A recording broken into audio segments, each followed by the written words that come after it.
Selamat pagi anak-anak. Pagi, Bu. Sebelum mulai pelajaran, ada baiknya kita membaca doa terlebih dahulu. Silakan ketua kelas pimpin berdoa.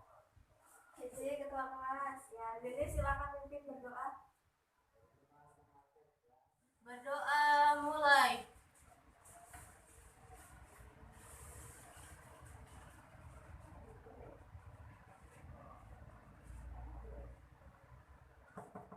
Selesai.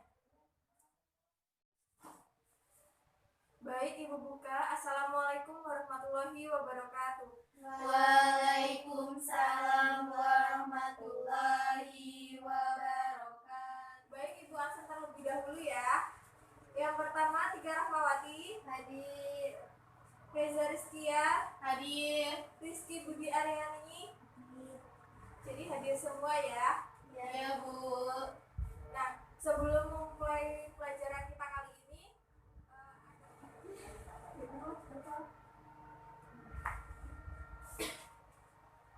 pada kesempatan kita kali ini kita akan membahas tentang sel. Anak-anak ada yang tahu nggak sih struktur apa yang terkecil yang menyusun makhluk hidup? Sel. Sel. Sel. Ya, jadi penyusun makhluk hidup yang paling terkecil itu adalah sel. Nah, sel itu sendiri, ada yang udah tahu belum sel itu apa? Yang terkecil, Bu.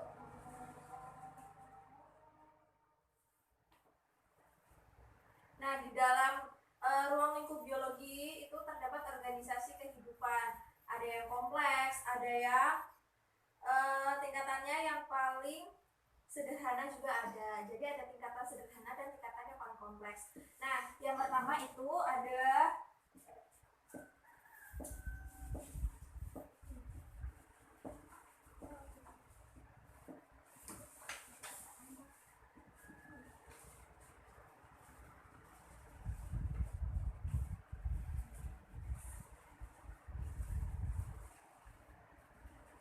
molekul.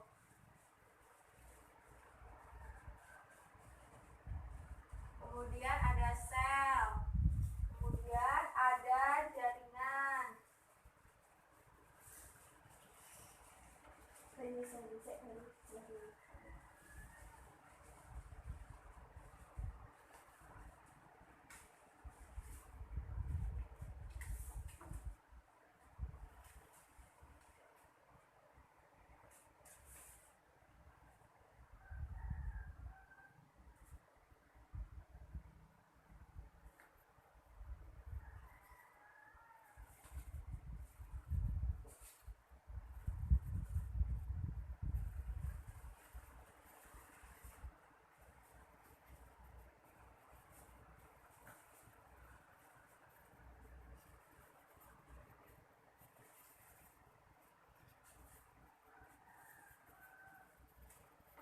Nah, tingkatan yang paling sederhana itu berarti apa? Yang pertama, Molekul. molekul. Kemudian Sel. sel. Kemudian Jaringan. setelah itu Organ. terus Sistem organ. yang terakhir itu ada Organisme.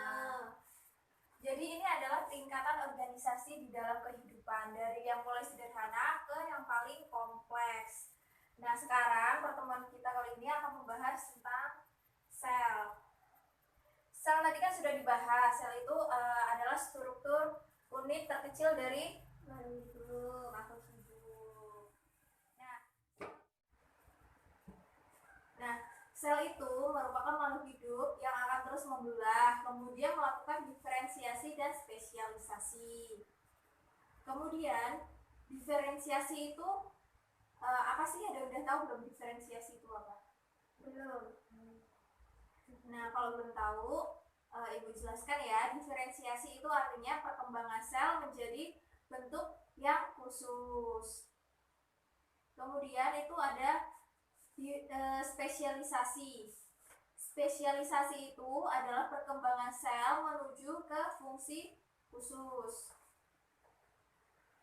Nah, kemudian hasil dari diferensiasi dan spesialisasi tadi adalah jaringan dan organ-organ tubuh.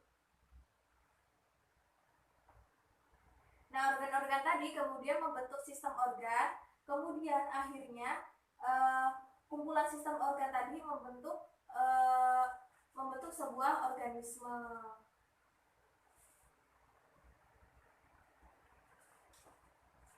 Apa melihat? Bisa jelasin lagi mas. Tidak sih. Nah, gitu mas.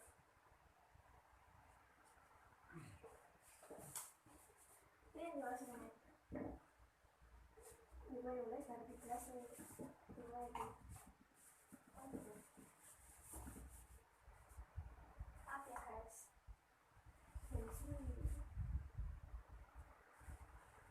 Kita mau jelasinnya gitu.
Sel itu akan terus membelah, kemudian dia akan membentuk diferensiasi dan spesialisasi. Diferensiasi adalah perkembangan sel menjadi bentuk yang khusus.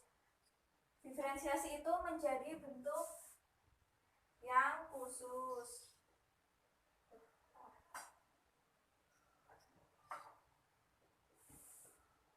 Bentuk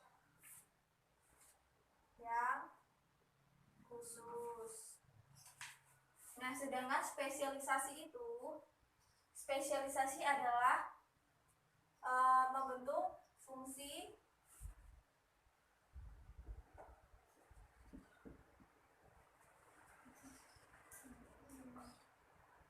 yang khusus.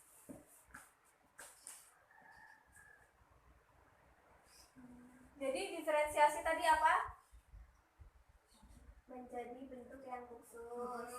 Kemudian spesialisasi Membentuk fungsi yang khusus. Nah, kemudian diferensiasi dan spesialisasi itu dia akan membentuk organ-organ tubuh dan jaringan. Dan organ-organ tubuh ini nantinya dia akan membentuk lagi yang namanya organisme.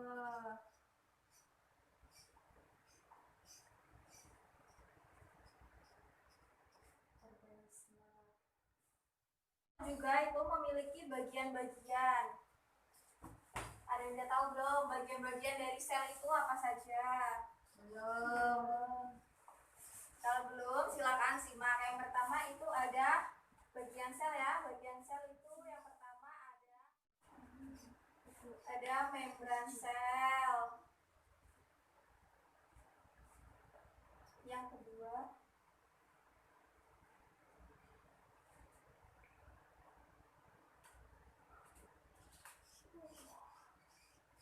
sel. Yang kedua sitoplasma. Yang terakhir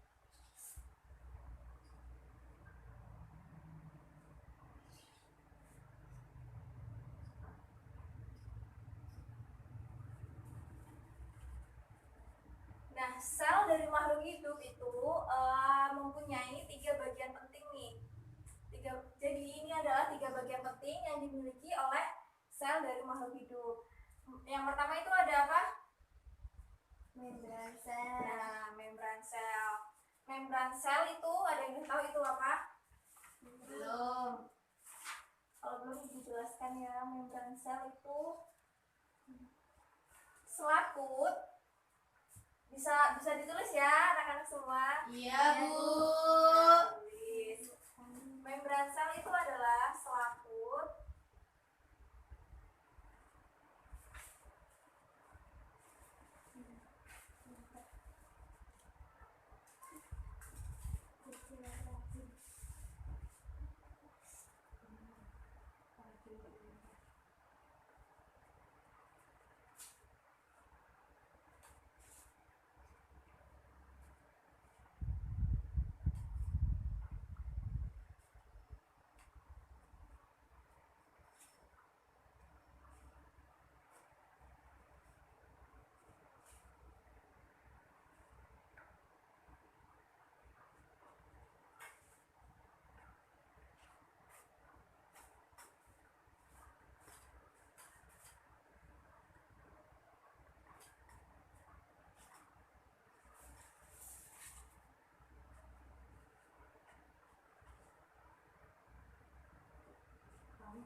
Nah, Ibu jelaskan ya bagian-bagian penting dari sel itu. Yang pertama ada membran sel. Membran sel itu adalah selaput yang membungkus seluruh inti sel. Jadi membran sel itu adalah wadahnya ya, wadahnya untuk membungkus seluruh dari isi sel itu. Nah, yang kedua itu ada inti sel. Inti sel itu biasa juga disebut dengan nukleus. Nukleus itu atau inti sel merupakan bagian utama yang mengatur seluruh kegiatan sel. Jadi kegiatan seluruh sel itu yang mengatur siapa? Inti sel. Inti sel. Kemudian yang terakhir itu ada sitoplasma. Sitoplasma itu cairan yang terdapat pada membran sel dan inti sel. Nah, bagaimana? Ini bagian-bagian pentingnya sudah jelas? Nah, kalau yang 3 ini adalah bagian-bagian yang penting dari sel. Nah, selanjutnya itu ada organel-organel atau bagian-bagian yang organel-organel dan bagian-bagian pendukung sel yang lainnya. Yang pertama itu ada yang pertama ya, selanjutnya itu ada mitokondria.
Nah, bagian-bagian pendukung dari sel itu yang selanjutnya itu ada mitokondria. Ada mitokondria, ada retikulum endoplasma, ada ribosom, ada aparatus Golgi, ada lisosom, ada plastisida, ada vakuola atau rongga sel. Nah, mitokondria sendiri coba Reza sebutkan organel pendukung lainnya dari sel itu. Selanjutnya ada apa? Mitokondria. Selanjutnya retikulum endoplasma. Tika? Ribosom. Selanjutnya aparatus Golgi. Terus lisosom. Terus plastida. Terus rongga sel. Iya. Jadi udah tahu ya bagian-bagian dari sel. Nah, ibu jelaskan ya mitokondria itu apa?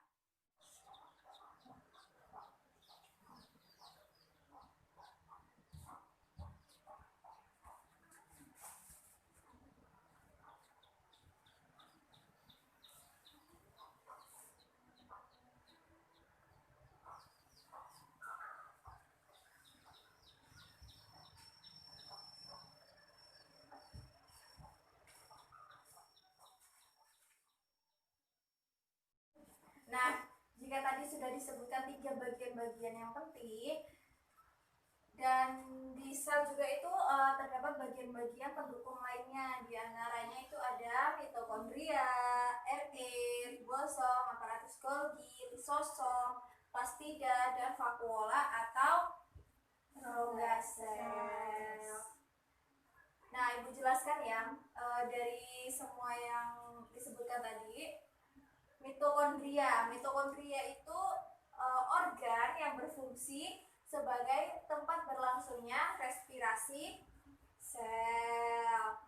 Kemudian ada retikulum endoplasma. Retikulum endoplasma itu sebagai sistem transportasi pada sintesis protein.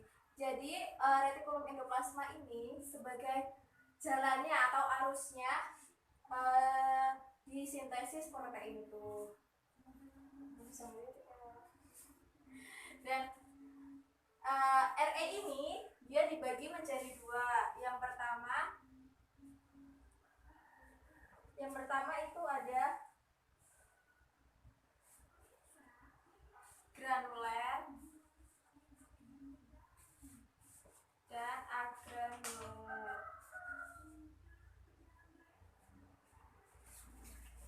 Granuler itu adalah retikulum endoplasma yang kasar. Agranuler itu retikulum endoplasma yang halus.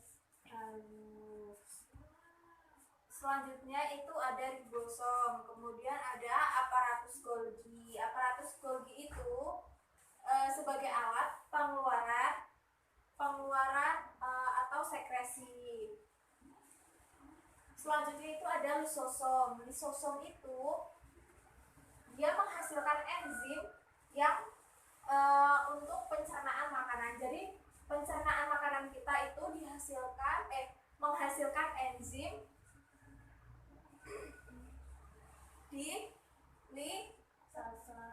lisosom. Kemudian selanjutnya ada plastida. Plastida itu berfungsi sebagai fotosintesis dan asimilasi. Nah, plastida ini biasanya terdapat di sel-sel pada tumbuhan. Jadi dia makanya berfungsi sebagai fotosintesis karena dia adanya di sel-sel tumbuhan. Selanjutnya itu ada vakuola atau rongga sel. Nah, di dalam sel sendiri itu dia melakukan bioproses. Bioproses itu di antaranya itu ada reproduksi sel. Reproduksi sel itu dia proses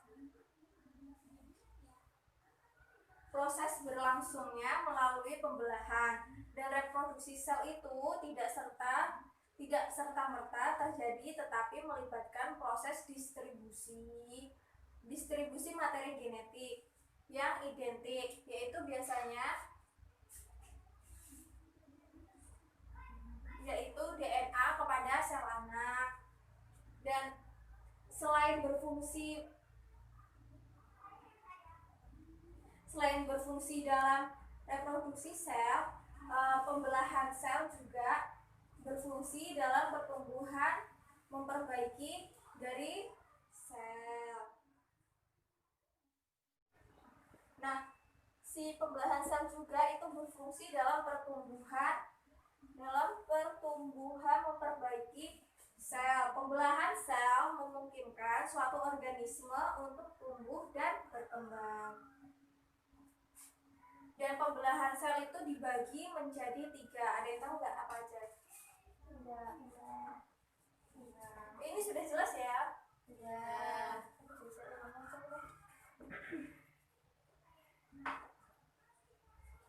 Jadi pembelahan sel itu dibagi 3 nih. Pembelahan sel. Yang pertama itu ada amitosis.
Nah, jadi pembelahan sel itu ada 3. Yang pertama itu ada apa? Amitosis, kemudian meiosis, kemudian ada mitosis. Amitosis itu terjadi pada sel prokariot dan meiosis itu terdapat pada sel germinal. Dan meiosis ini dia dibagi menjadi 2 tahapan. Yang pertama itu ada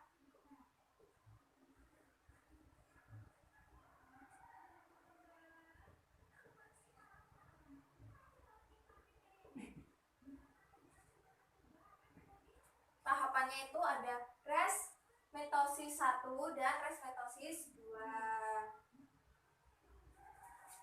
Selanjutnya itu ada mitosis. Mitosis itu terjadi pada sel somatis. Dan mitosis ini dia memiliki tahapan yaitu fase interfase, fase apa ya? Fase profase, fase interfase, metafase, anafase, dan telofase. Tak bisa ya? Iya, Bu. Nah, mitosis itu dia terjadi pada sel somatis. Dan tahapan dari mitosis ini ada beberapa. Ibu tulis ya.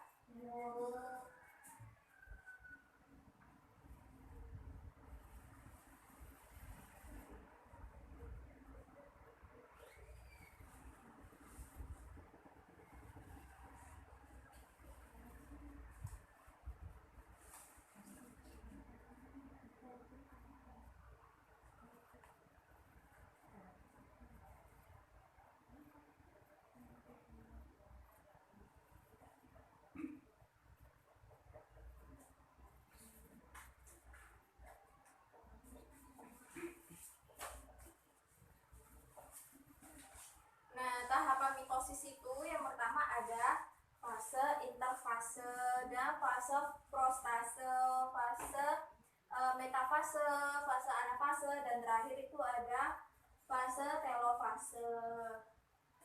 Gimana? Sudah paham tentang pembelahan sel? Sudah, Bu. Ya, Bu. Coba kalau paham Ibu tanya ya. Ya. Di amitosis Itu terjadi pada sel Prokariot. iya prokariot. Dan meiosis itu kan punya dua tahapan. Tahapannya apa aja? Meiosis 1 dan meiosis 2. Iya.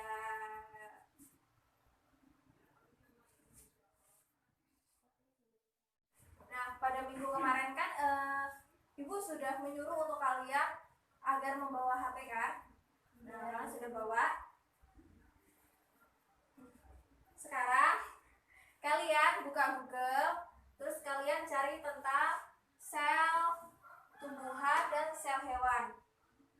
Kemudian kalian amati apa sih perbedaan dari sel tumbuhan dan sel hewan itu. Paham? Nah, oke. Selanjutnya coba kalian perhatikan gambar sel tumbuhan dan sel hewan ini. Kalian amati secara rinci, secara seksama. Kemudian nanti kalau ada yang ingin ditanyakan, bisa kalian tanyakan kepada ibu. Silakan.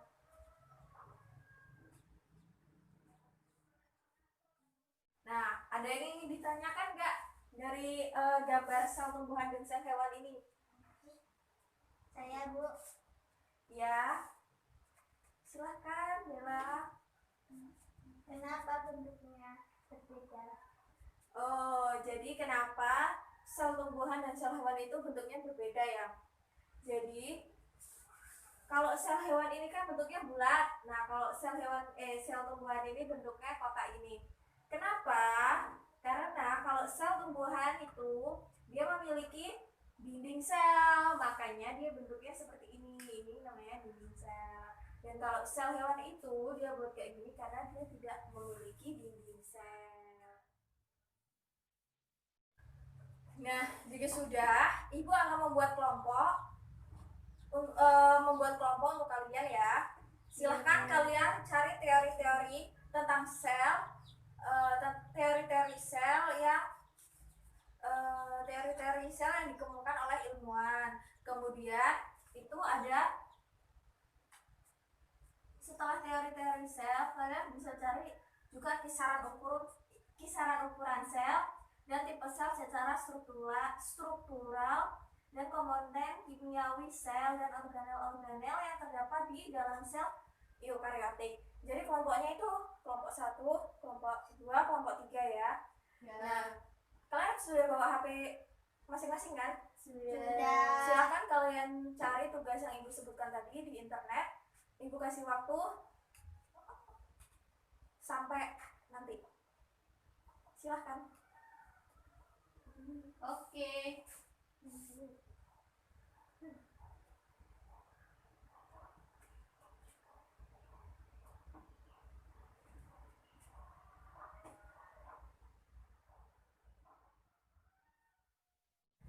Gimana? Ada yang susah atau ada yang belum masuk? Susah, Bu.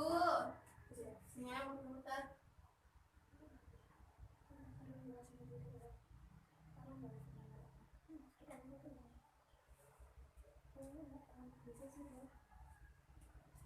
Gimana Zeze sudah? Belum, Bu, masih nyari muter. Susah.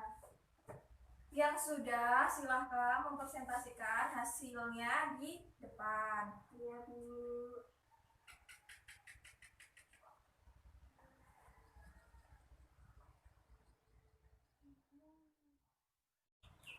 Sudah, silahkan maju ke depan dan mempresentasikan hasilnya.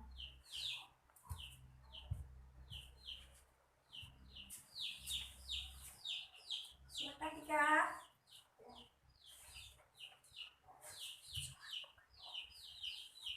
Teori-teori sel tersebut antara lain adalah yang pertama, sel merupakan kesatuan struktural. Teori tersebut dikemukakan oleh Matthias K. Schleider and Theodor Schwann. Keduanya menyatakan bahwa makhluk hidup tersusun oleh beberapa organ. Setiap organ tersusun dari jaringan dan setiap jaringan tersusun atas sel. Yang kedua ada sel merupakan kesatuan fungsional. Teori tersebut dikemukakan oleh Max Schulze Dia menyatakan bahwa semua kegiatan hidup seperti metabolisme, ekskresi, maupun sintesis terjadi di dalam sel. Ketiga ada sel merupakan kesatuan reproduksi. Teori tersebut dikembangkan oleh Rudolf Virchow dengan slogan Omne Cellula ex cellula yang berarti setiap sel berasal dari sel sebelumnya. Yang keempat ada sel merupakan kesatuan pertumbuhan. Teori tersebut dikemukakan oleh Rene Dutrosset. Dia menyatakan bahwa suatu makhluk hidup dikatakan tumbuh apabila terjadi pertambahan volume dan ukuran tubuh. Yang terakhir ada sel merupakan kesatuan hereditas. Teori tersebut dikemukakan oleh Edmund B. Wilson. Menurutnya, sifat keturunan atau hereditas terdapat pada kromosom dan kromosom tersebut terdapat pada inti sel. Sudah, Bu? Sudah. Gimana semuanya? Jelas? Jelas, Bu. Beri tepuk tangan untuk Tika yang sudah menjelaskan. Nah, gimana? Sudah jelas semuanya? Sudah. Jadi, Ibu tambahkan ya, ahli-ahli penemu sel itu yang pertama itu ada Robert Hooke. Robert Hooke itu pada abad ke-17, dia itu menyebutkan sel itu berarti bilik kecil. Kemudian ada Matthias, itu pada tahun 1838 dia mengemukakan sel merupakan kesatuan struktural. Kemudian ada Einstein itu pada tahun 80 dia mengemukakan sel itu merupakan kantong yang berisi. Kemudian itu ada Felix itu pada tahun 1835 dia mengemukakan isi sel itu berupa cairan. Kemudian ada Johannes itu dia mengemukakan cairan itu disebut protoplasma.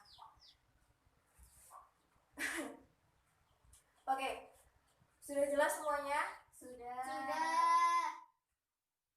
Kalau sudah jelas, berarti kalian ingat tentang organel-organel sel tadi. Organel-organel sel itu tadi apa aja? Membran sel, kemudian Inti sel, kemudian sitoplasma, terus terus benar. Berarti sudah paham ya materi sel? ya. Nah, sekarang kalau sudah jelas, Ibu akan tanya. Tadi kan retikulum endoplasma itu dibagi menjadi dua bagian lagi. Apa aja? Apa aja tadi retikulum endoplasma? Ini halus sama kasar, Bu. Halus sama kasar. Benar. Selanjutnya kalian bisa buka LKS kalian, kerjakan pada halaman 56. Bisa buat PR nggak apa-apa, kalian kerjain di rumah. Halaman 56 silakan kalian kerjakan. Kemudian untuk minggu depan kalian melakukan praktikum ya. Ya, Bu. Praktikum pengamatan mengamati struktur sel. Kalian melakukan praktikum pengamatan sel tumbuhan dan sel hewan ya. Mau hewan berarti, Bu. Wah, Zuzi, lawak juga ya. Nah, Ibu akhiri. Assalamualaikum warahmatullahi wabarakatuh. Waalaikumsalam warahmatullahi wabarakatuh. Silakan ketua kelas pimpin doa ini. Cece mau ketua. Semua siapa? Semua siap. Siap. Berdoa mulai.